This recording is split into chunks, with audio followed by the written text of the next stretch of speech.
దేశంలో రాజ్యాంగం అమలులోకి వచ్చిన తర్వాత 1952లో మొదటి ఎన్నిక జరిగిన తర్వాత జవహర్లాల్ నెహ్రూ గారు ప్రధానమంత్రి అయి పంచవర్ష ప్రణాళికలు తయారు చేసి అంచెలంచెలుగా ఈ భారతదేశాన్ని ఏ విధంగా ముందుకు నడపాలని ప్లాన్ చేస్తే ఆ ప్లాన్లో భాగంగా 1962లో మాకు హాస్టల్ ఏర్పాటు చేయడం జరిగింది.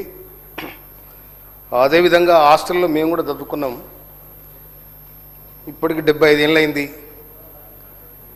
ఇప్పుడు కూడా మన ప్రభుత్వం అన్ని జిల్లాల్లో కూడా హాస్టల్ పెట్టడం జరిగింది. ఈ హాస్టల్లో ఎంతమంది విద్యార్థులు ఉన్నారు,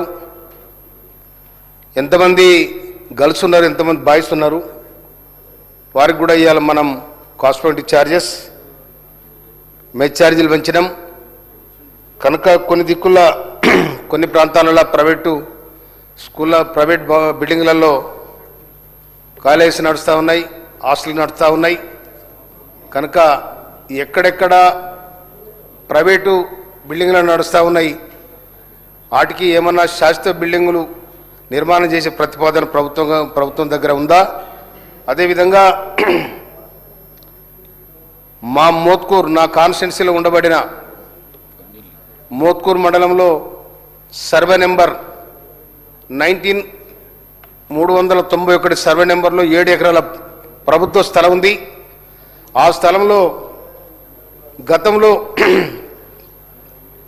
అక్కడ ఎస్సీ రెసిడెన్సీ స్కూలు ప్రతిపాదన చేయాలని నిర్మాణం చేయాలని ప్రతిపాదన చేయడం జరిగింది. కనుక ఆ ప్రతిపాదన ప్రభుత్వం దగ్గర ఏమైనా ఉందా? కనుక దీన్ని గౌరవ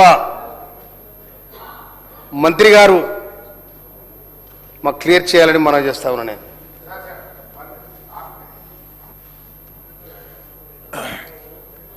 గౌరవనీయులు మంత్రి గారిని ఈ మోడల్ స్కూల్ సంబంధించి ఒక చిన్న క్లారిఫికేషన్ అడుగుదాం అనుకుంటున్నాం అధ్యక్ష. గతంలో యూపీఏ ప్రభుత్వం ఈ మోడల్ స్కూల్స్ను ఏర్పాటు చేసింది. దురదృష్టవశాత్తు తర్వాత వచ్చిన